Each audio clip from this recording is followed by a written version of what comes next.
Hey, good Friday afternoon. Thanks for joining us today. I'm meteorologist Taylor Cox, and we are tracking another area, a smaller area today than what we saw yesterday, but still large hail is possible. This will be up anywhere from North Carolina to Virginia for that hail threat. And tropical activity, it's a little early for that, right? We're about 20-something days away from hurricane season, and we are starting to see a low pressure system down in the Gulf that looks a little tropical. Now, it's nothing to be too terribly concerned about, except for that flooding threat that we're going to see through the weekend that could cause a very, very wet Mother's Day weekend. So we'll talk about that and what that means as we head into the early portion of the work week. And summer-like heat. Are you ready for those warm temperatures already? Actually, I won't even use the word warm. We'll say hot temperatures in the forecast as we head into the early to middle portion of next week. But before we get to that forecast, I want to talk about the drone giveaway that we have going on right now. We are celebrating our 15-year anniversary here at Hail Trace, and we want to give back to our clients as we celebrate here in office as well. So what we're doing here is we're giving away a drone. It retails around $600. It has a gimbal stabilization on it and a 4K camera that you can actually see. If I show you right here, you can actually see it on the remote. So it's a really, really cool giveaway here. How do you win this drone? You have to go over to one of our social media pages, post a picture or a video, or write out a post about how Hail Trace has helped your company succeed, whether that has been over the last month or over the last 15 years. Tag Hail Trace and then tag hashtag 15, hashtag 15 years of Hail Trace. Alrighty, moving out to our radar now and getting into that forecast here. We're pretty quiet for now across the East Coast. However, we do have one tornado warning down in the far southern portion of Louisiana, go farther south than New Orleans, and we have one tornado warning down there. So the warnings have already started today. What about yesterday? Yesterday kicked off right around this time and then continued all the way into the evening hours. We just had hour after hour of hailstorm. We started off in Kentucky and northern Tennessee and then continued to shift that threat to the east as we headed into the evening hours. Now, Nashville got hit yesterday with some pretty decent hail. Lots of hail there now. Oftentimes, you may have smaller hail, but you'll have a ton of it, and that could still be very, very impactful. But you can see that things escalated quickly, and I actually have to zoom out here because we just saw storm after storm, not only in the Tennessee Valley, but all the way down in the southern side of Texas, where one supercell in particular really targeted a city. I think it was McCall City and McAllen. McAllen in far, far southern Texas, and we got some large wind-driven hail in that area. So we'll talk about that here in just a few minutes. I actually do have your 3-star storm hail lights. Hailstorm highlights. There we go. I like that word though, hail lights. I think that we should put hail in every single word. Okay, here's your hailstorm highlight for Starkville and Tupelo, Mississippi. 2-inch size hail in this area. You can see that highlighted in these dark red colors here. About 10,000 homes impacted. This is in Mississippi. We've got another one for down to Texas now. Yeah, there you go. McAllen got hit really hard by this storm that just dove to the south here. The biggest hailstone that we saw in this area was about 2.5 inches in size, tennis ball size hail here. 81,000 homes impacted in this area. And again, McAllen, Edinburgh, Texas area. And then last but not least, I told you that Nashville got hit. Here's your storm highlight for Nashville. This storm started in the far northwestern side of the state and then tracked into the northern side of Nashville. We've got another one down to the south as well, a smaller hail swath there, but still producing some large hail up to 2 inches in size. This is for Franklin, Nashville, and Madisonville, Tennessee. About 49,000 people or homes impacted in this area. And again, we have a lot of pictures and videos on our Facebook, YouTube, Twitter, and TikTok pages of all of the hail in this area. Actually, did you guys know that the Tennessee Titans Stadium got hit with hail yesterday? I have a great video of that on our YouTube. Alrighty, taking a look at current conditions. There's all of that rain that's down in Louisiana right now, causing that tornado warning down in the southern peninsula. We've got some rain that's moving into the far southeast, really hugging those Gulf states right here, right around the Gulf Coast. But over the next few hours, we're going to see more storms stretch up the East Coast here. It's dry right now. It's the calm before the storm. And then we've got some rain out in the Northeast. But other than that, we're pretty dry out there.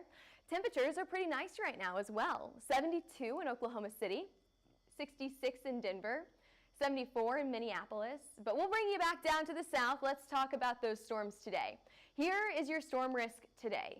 We have a chance for hail anywhere from the far southern side of Florida all the way out into Mississippi, Alabama, Georgia, all the way up to South and North Carolina, and even into Virginia here. And we'll talk more about that hail risk here in just a few minutes. More widespread storms across the southeast. If you go farther up the East Coast into the Carolinas and Virginias, these are going to be a lot more isolated. And there's your radar. Tomorrow we have another chance for storms into Florida, and then one small little area out in Montana. And then as we head into Sunday, we have another chance for storms as well, but we'll talk about that here in just a few minutes. Here's a look at your significant hail model today. Not as impressive as what we saw yesterday. What we're looking for here are these little areas of yellows and oranges. So where do we see that at? It's few and far between. I think that we could see some better chances for hail up anywhere from the Carolinas to the Virginias. However, it's not looking as great today as it did yesterday. For tomorrow, we'll see another chance for hail in the northern side of Florida. So let's take a look at your forecasted max hail size. How big could those hailstones get today? Slightly larger than 2 inches, so up to tennis ball size hail today. While that was a lot more common yesterday, it's going to be very, very isolated today. Again, the better chances for that large hail, anywhere from Charleston all the way up to Virginia Beach. And we'll put on your risk here. Your risk level goes from low down in New Orleans, Mobile, Daytona Beach, Jacksonville, and then a little bit better as you hug the East Coast up to the north here. So we're talking about the Carolinas and the Virginias, but for the most part, it's a pretty low risk for storms today. You've got to get just the perfect isolated storm to produce some of these larger hailstones. So we'll see if we can pop out maybe a tennis ball sized hailstone, maybe a hen egg sized hailstone here. For the most part, most of us are expecting small hail today. If you look at your wind risk, I do think that Jacksonville and Daytona Beach will have a better chance for high wind. Charleston, Virginia Beach, you could also see those gusts up to 65, maybe 70 miles an hour. And what about that tornado risk today? Here highlighted in green, anywhere from the panhandle of Florida all the way down to the east coast of Florida, we're watching for a level 1 tornado risk today. I know that sounds low, but it is still something to keep your eye on. That means that we could have a few isolated tornadoes from these storms that are ongoing, not only right now, but all the way through the evening hours. So we'll track that for you. We'll keep an eye on it. I do think if I had to pick one spot today that had the best tornado risk, I would go out to the east coast of Florida right here. Now let's look at your timeline. Here is your setup from the Virginias all the way down to the Carolinas. So South Carolina, North Carolina, Virginia. What we are watching for here are going to be those isolated storms that'll pop up within the next few hours, okay?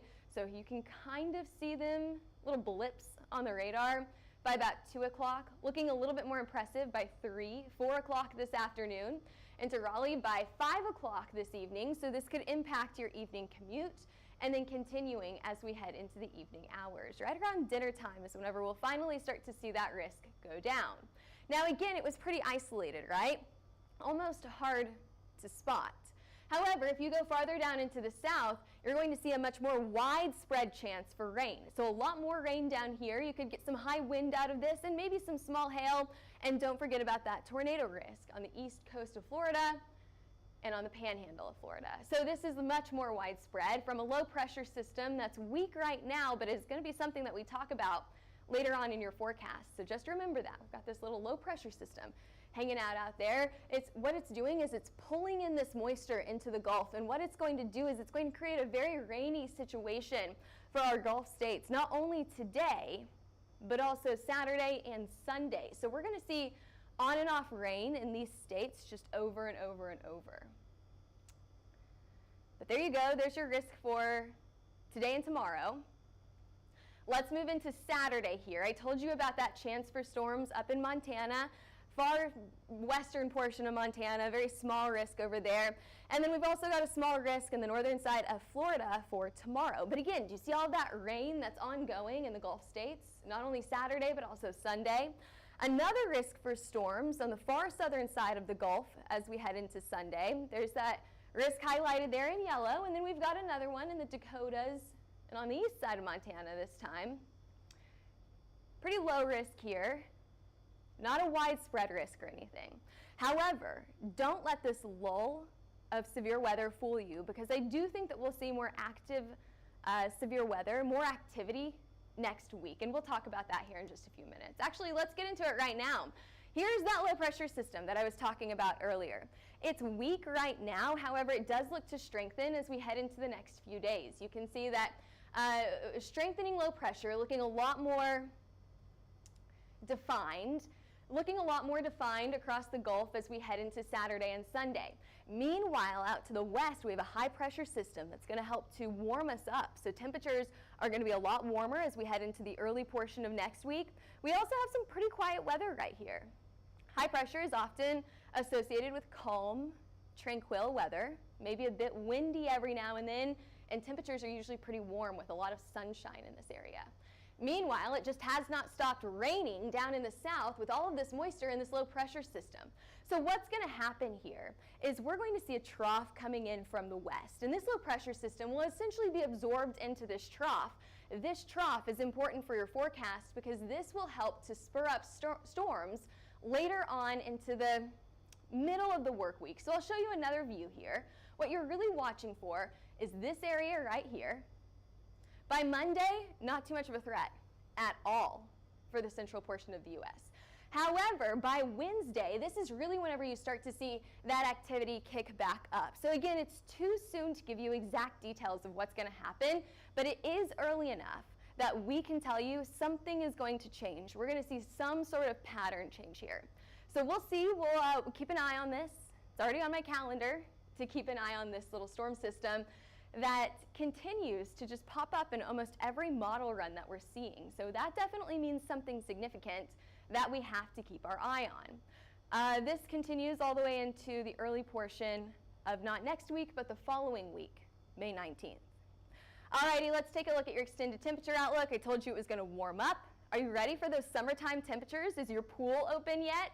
I know a lot of people are saying, no, not yet, wait until Memorial Day. Well, it's coming. Temperatures are going to warm up well above average as we head into the middle of this month. The 14th through the 18th, it looks like, especially for central and eastern portion of the U.S., we are going to see some warm temperatures. What about the moisture? We've got it. We also have a chance to, or a really good chance to be weather. Let me try that one more time. We also have a chance to be wetter than normal. This means more precipitation than normal. In the winter months, that could mean snow, but you know what that means in the spring months? Severe weather. Yes. What are the 4 ingredients for severe weather? You've got heat and moisture. We've got 2 of those 4 ingredients coming to us by the middle of this month, so I expect the severe weather to continue. And there's your forecast. Don't forget about that drone giveaway. We already have several entries, but this giveaway goes all the way until the end of the month. So you can enter as many times as you want. All you have to do is record a video or write a post about how HailTrace has helped your company succeed within the last few months, few years. Tag HailTrace and also use the hashtag 15 years of HailTrace to celebrate our 15-year anniversary. Thanks for joining us today. I'm meteorologist Taylor Cox. Don't forget to follow us on all social media platforms, Twitter, Facebook, Instagram, YouTube, and TikTok. And if you're interested in a hail, wind, or tornado map, give us a call at 855-334-4245 or email us at info@hailtrace.com. You can also head over to our website, hailtrace.com. All right, thanks for joining us today. We'll see you back here, same time, same place tomorrow.